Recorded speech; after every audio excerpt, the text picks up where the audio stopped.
My name is Savannah Whitmore. I'm 34 years old, and 12 hours after my family threw my daughter's birthday cake into the trash, they were begging me to save my sister's wedding. My daughter, Chloe, had just turned 7. The cake had her name written in bright blue icing. I found it smashed face down in my mother's kitchen garbage can while my family celebrated my sister Harper's engagement in the next room. When I found it, my mother told me not to make a scene. I didn't. I took my daughter's hand. I walked out. I drove her home. Then I built her a brand new birthday party in my own kitchen with a grocery store cake and 7 candles. What nobody knew at the time was that Harper's wedding was already in trouble. And the reason it was falling apart had my name written all over it. In my family, there were always 2 kinds of children. There was Harper. And there was me. Nobody ever said it out loud, but everyone knew it. When Harper was 9 years old, she got very sick with a kidney infection. She spent months going in and out of the hospital. My mother never recovered from that fear. Somewhere during those long months, she decided that Harper deserved extra care for the rest of her life. I was 11. While everyone worried about Harper, I learned how to take care of myself. I poured my own cereal. I packed my own lunches. I signed school forms when nobody remembered. As I got older, my family developed a favorite phrase. Savannah is so independent. People thought it sounded like a compliment. It wasn't. It was a job. Independent meant nobody had to help me. Independent meant my feelings could wait. Independent meant I would always figure things out myself. And if I was hurting? Well, Savannah was strong. Savannah would be fine. At least that was what everyone believed. When Chloe's 7th birthday came around, I planned everything myself. I rented a small backyard space. I ordered the exact cake she wanted. Vanilla cake. Blue frosting. Her favorite. The week before the party, my mother called. Honey, she said, we're all gathering Saturday anyway. Why don't we celebrate Chloe's birthday with us? I should have said no. Instead, I made the same mistake I had made for 30 years. I tried to make everyone happy. What's the occasion? I asked. My mother sounded excited. Harper has news. That should have warned me. Instead, I said yes. Chloe was thrilled. The night before the party, she sat at our kitchen table making a card for Grandma. She worked on it for almost an hour. Carefully coloring flowers. Writing little hearts. Drawing a birthday cake. I watched her smile and told myself things would be different this time. Maybe my family would finally make room for someone besides Harper. Maybe they would remember Chloe mattered too. The next afternoon, we pulled into my mother's driveway. The first thing I saw was a row of gold and white balloons. They spelled one word. Congratulations. Not happy birthday. Not Chloe. Just congratulations. My stomach tightened. Inside, things got worse. The dining table was covered with framed pictures of Harper and her fiancé, Ethan. There was a guest book. Flowers. Champagne glasses. Decorations everywhere. It looked less like a family gathering and more like a wedding event. Then I spotted Chloe's birthday cake. It wasn't on the table. It wasn't even in the center of the room. It had been shoved into a corner beside the recycling bins. Like an afterthought. Like something nobody wanted there. My mother kissed my cheek. We only had room for one centerpiece, she said. You understand. I looked down at Chloe. She was staring at the room quietly. Children notice everything. Especially when people think they don't. Harper appeared a few moments later wearing a white dress. She lifted her engagement ring for everyone to admire. Oh good, she said when she saw me. You made it. Not hello. Not thanks for coming. Just relief that I had shown up. My mother gathered everyone together. We'll do the engagement toast first, she announced. Then birthday cake later. Later. Always later. Everything for Chloe was later. The toast lasted forever. Harper cried.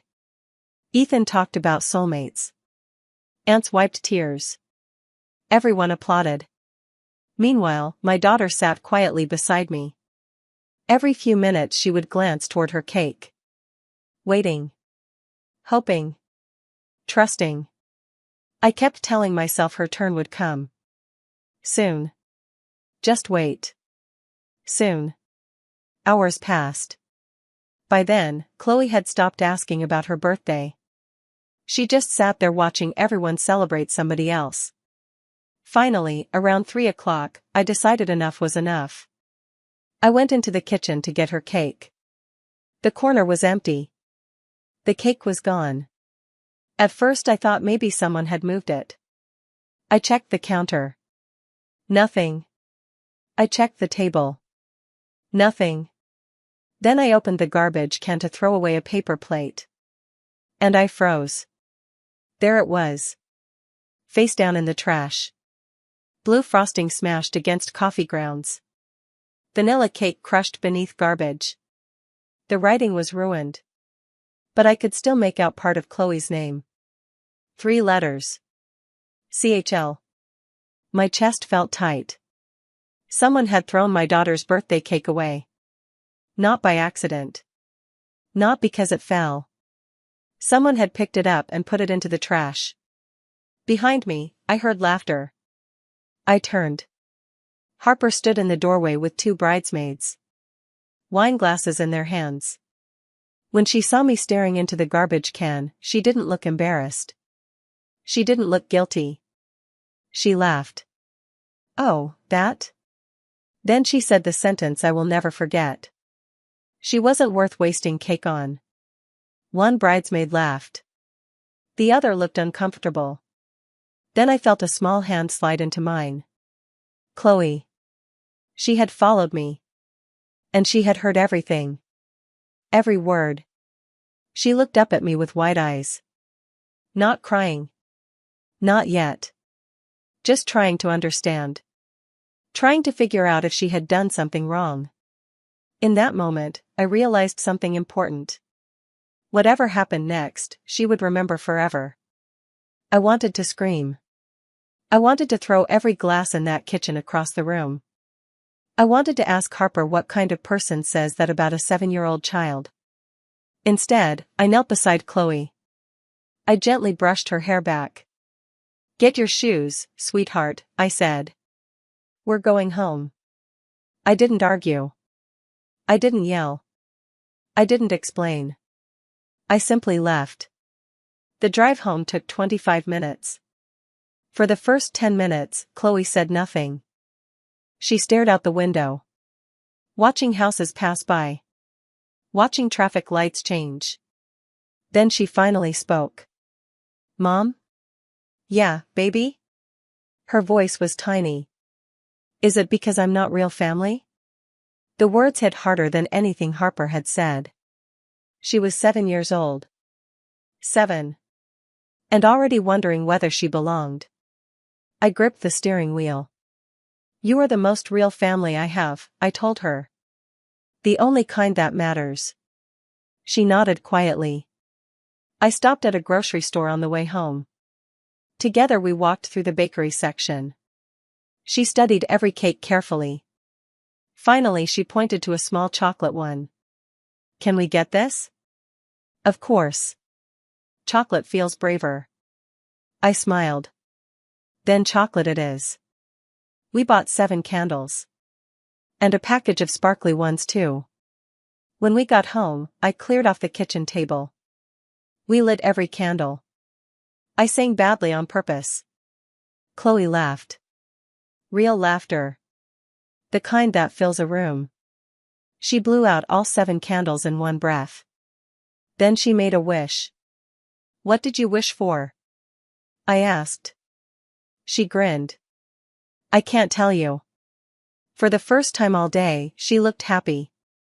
There was no champagne fountain. No engagement speeches. No guest book. Just a mother and daughter in a kitchen. And somehow it felt perfect. That night, after Chloe fell asleep, I sat on the floor beside the cabinets. The house was quiet. I thought about the cake. I thought about Harper. I thought about my mother. Most of all, I thought about Chloe asking if she was real family. And right there on that kitchen floor, I made a promise. I would protect my daughter. From anyone. Even people who shared my last name. Sometimes life changes with a loud explosion. Sometimes it changes with one quiet decision. This was the quiet kind.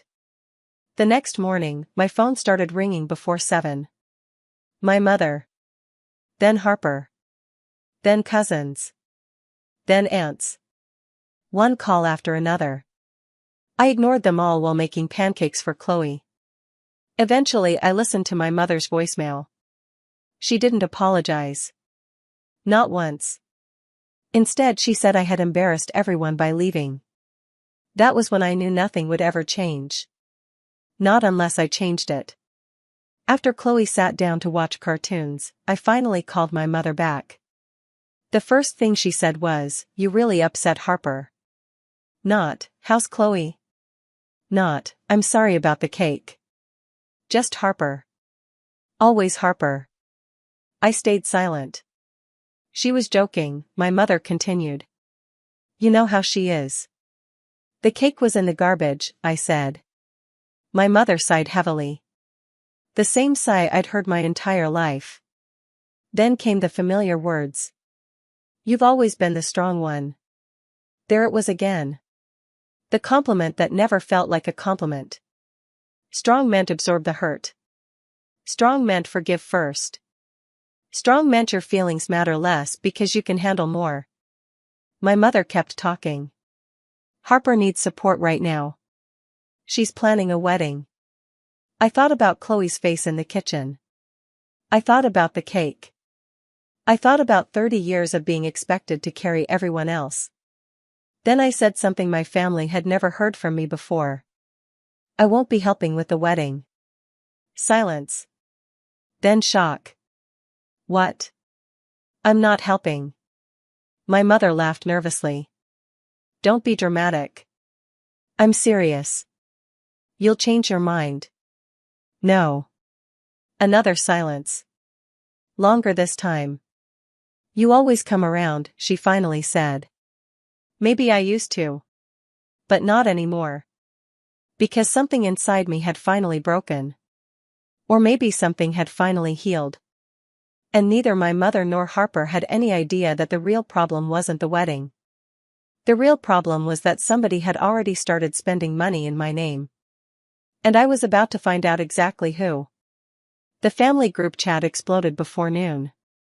My Aunt Diane wrote that families should forgive each other. A cousin posted laughing emojis and said everyone was being too sensitive. Another relative claimed the whole cake situation had been a misunderstanding. By lunchtime, the story had already changed. According to them, I had stormed out over nothing. According to them, Harper had done nothing wrong. According to them, I was the problem. Harper even sent a message herself. "Can't believe Savannah ruined my engagement party over frosting." Then she added another message. She wasn't worth wasting cake on. She wrote it again. For everyone to see. Like she was proud of it. Not one person corrected her. Not one person defended Chloe. I stared at my phone for a long time before setting it down. Then another text arrived. This one was private. It was from my Aunt Nora, my mother's younger sister. She had always stayed away from family drama. "You did the right thing," she wrote.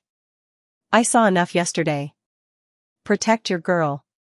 I read those words twice. They were the first kind thing anyone had said to me. But even while the family argued, something else was bothering me. Something I couldn't explain. A feeling. A number that didn't make sense. You see, I'm a forensic accountant. For 9 years, I had spent my career following money. Finding missing funds. Tracking fake accounts. Discovering fraud. Numbers tell stories. And lately, the numbers around Harper's wedding weren't adding up. Harper didn't make much money. Neither did her fiancé, Ethan. Yet somehow they had booked an expensive wedding venue. A venue that cost thousands of dollars. They kept talking about deposits and payments. But nobody ever explained where the money came from. That bothered me. A lot. Later that night, after Chloe went to bed, I opened my laptop. I started checking accounts. Savings. Credit cards. Bank statements. Everything. Eventually I opened an old joint account. Years ago, I had shared it with my mother to help pay her bills after surgery. My name was still attached to it. So was hers. And, as I would later discover, Harper's. Then I found it. A charge. $6,800. My eyes locked onto the screen. The payment had gone to a wedding venue. Harper's wedding venue. My heart started pounding. I checked again. Same charge. Same amount. Same account. I searched my email. Within seconds I found something worse.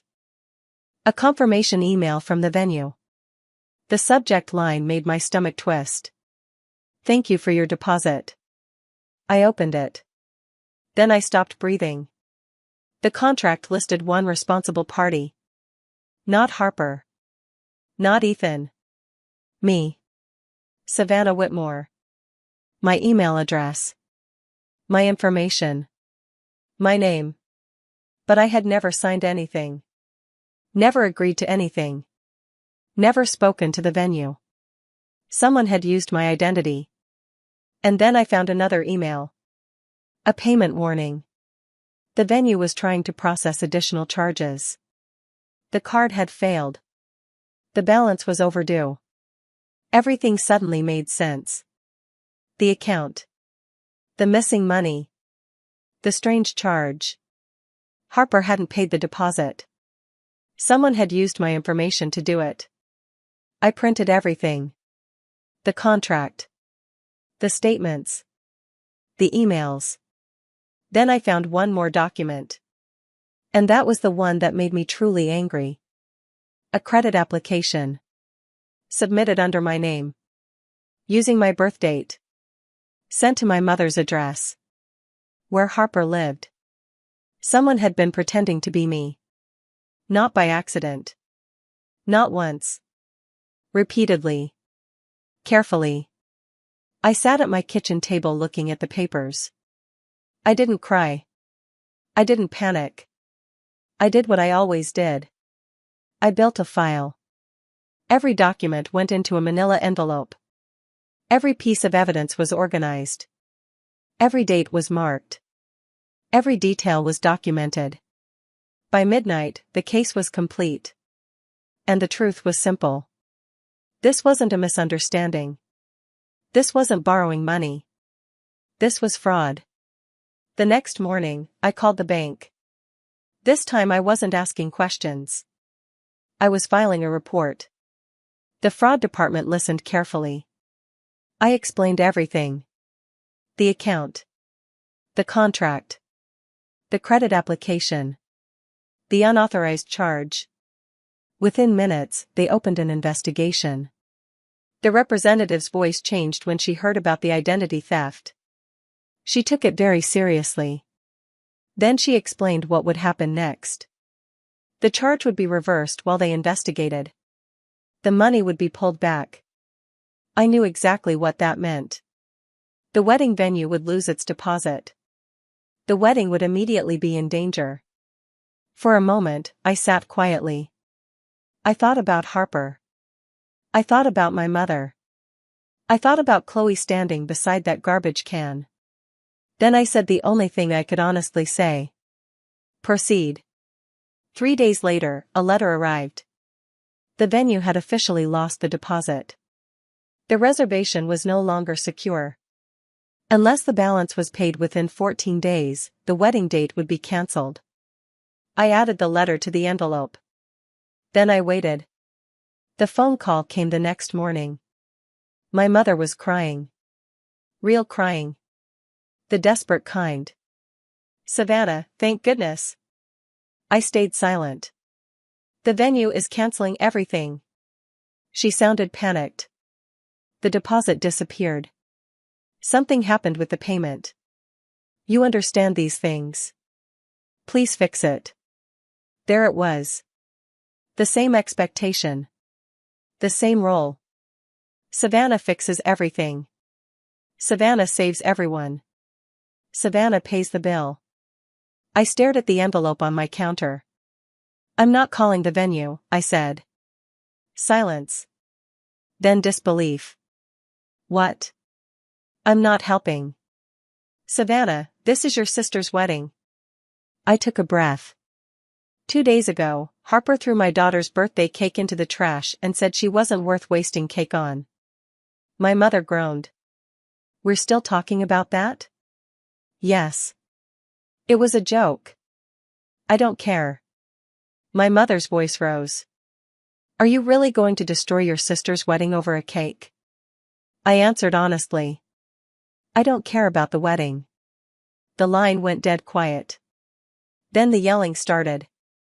I hung up. An hour later, Harper showed up at my house. She stormed through the front door. The venue says the payment was reversed. I pointed to the envelope. Open it. She rolled her eyes but did it. Then she saw the papers. The contract. The statements. The credit application. Her face turned pale. Where did you get these? Where did you get my identity? I asked. She looked away. For the first time, she seemed nervous. It was family money. No. It was my name. Mom said it was fine. It wasn't. She started talking faster. Making excuses. Claiming she planned to pay me back. Claiming everything would have worked out. Then I asked the question she couldn't answer. Who filled out the credit application? She hesitated. Then whispered, Ethan helped. I nodded. That told me everything. A few minutes later, my mother arrived. She immediately rushed to Harper. Not me. Not the victim. Harper. The person who had stolen from me. She's getting married, my mother said. As if that explained everything. I showed her the papers. She barely looked. Savannah, you're ruining her future. She used my identity. You have so much. That's not the point. She's struggling. That's not the point either. Then my mother used her favorite sentence. You've always been the strong one. I laughed. Not because it was funny. Because I finally understood. Strong one never meant respected. Strong one meant expendable. Strong one meant sacrifice yourself. Strong one meant your pain matters less. For a moment, my mother stepped outside to answer a call. Harper and I sat alone. She looked exhausted. Scared. For the first time, she seemed honest. Everyone already booked flights, she whispered. Ethan's family expects a huge wedding. Tears filled her eyes. If this falls apart, everyone will know I failed. Part of me almost felt sorry for her. Almost. Then she pushed the envelope toward me. Just cancel the fraud report. There it was. No apology. No regret. Just another request. Another rescue. The moment passed. The sympathy disappeared. She wasn't sorry. She was trapped. And she wanted me to save her. Again. A week later, my mother sent a text. Family meeting. Saturday. Everyone would be there. The venue manager too. We're settling this. I knew exactly what she was planning. Public pressure. Embarrassment. A room full of relatives demanding I save the wedding. The old Savannah would have folded. This version wouldn't. Saturday afternoon, I arrived with 3 copies of every document. The living room was packed. Harper, Ethan, my mother, aunts, cousins, and a woman from the venue named Mrs. Bennet.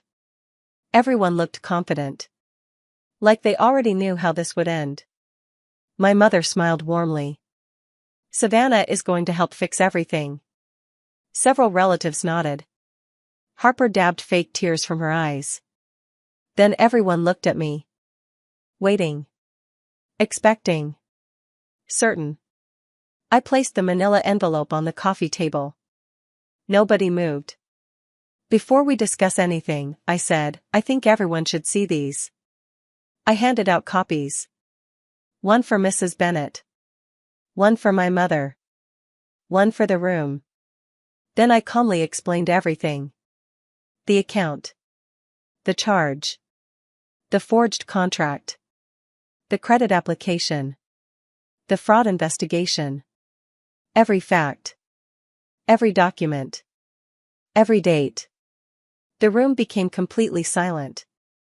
Mrs. Bennet read quickly. Her expression hardened. My mother's hands started shaking. Harper looked sick. Finally, I reached the last page. I never authorized this payment, I said. I never signed this contract. I never approved this wedding. Then I looked directly at my mother.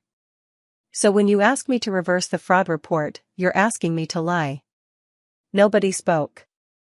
The silence felt enormous. Finally Mrs. Bennet closed the file. If these documents are accurate, she said, the venue cannot accept this payment. The room exploded. Harper jumped to her feet screaming. My mother started crying. Ethan blamed Harper. Harper blamed Ethan.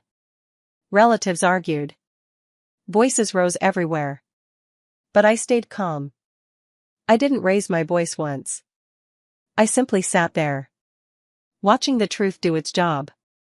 Then Ethan pointed directly at Harper. This was your idea? Harper stared at him in shock. The engagement practically collapsed right there in the living room. My mother made one final attempt. Savannah, please. I looked at her. Please what? You've always been the strong one. I smiled sadly. Then I'm finally strong enough to stop carrying all of you. The room went quiet. Then Aunt Nora stood. Everyone looked at her. She rarely spoke. I was at the birthday party, she said. I saw Chloe's cake in the trash. Nobody interrupted. I heard what Harper said. Still nobody spoke. Not one person defended that little girl. Silence. Heavy silence. The kind you can't escape. Aunt Nora turned toward me. She gave a small nod. That was all. I stood. Gathered my papers. Closed the envelope. Then I spoke one final time. The fraud report stays open. I won't pay the deposit. I won't call the venue. And I won't fix this. Harper started crying again. I stopped her with one sentence. You decided my daughter wasn't worth a cake. I looked around the room. I've decided I'm worth more than being used. Then I walked out. No yelling.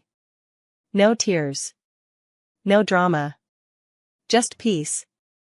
The investigation eventually confirmed everything. The money was returned. The account was closed.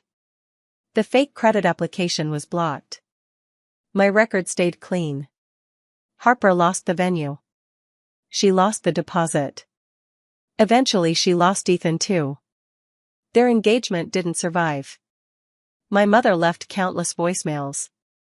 I never answered. Aunt Nora became part of our lives. She visited every Sunday. She taught Chloe card games. She listened. She cared. On Chloe's real birthday, we celebrated again. Just the three of us. Another grocery store chocolate cake. Because chocolate was brave. Chloe laughed. Made wishes. Blew out candles. And looked completely happy. A picture from that day still hangs on my refrigerator. In it, Chloe is smiling with frosting on her chin. She looks loved. She looks safe. Most importantly, she looks like a little girl who knows she matters. People ask if I feel guilty. I don't. I didn't destroy my family. I simply stopped cleaning up their messes. For 30 years, everyone called me the strong one. They thought strength meant carrying their burdens, paying their bills, fixing their mistakes, accepting their excuses. They were wrong. Real strength wasn't carrying them. Real strength was protecting my daughter. The little girl they treated like she didn't matter. The little girl who deserved so much better. And if I had to choose between keeping my family happy and protecting her, I would choose her every single time. That's the easiest decision I've ever made. And I'd make it again tomorrow. If this story moved you, don't forget to like the video and subscribe to the channel for more real-life stories like this. And tell me in the comments, what would you have done in my place?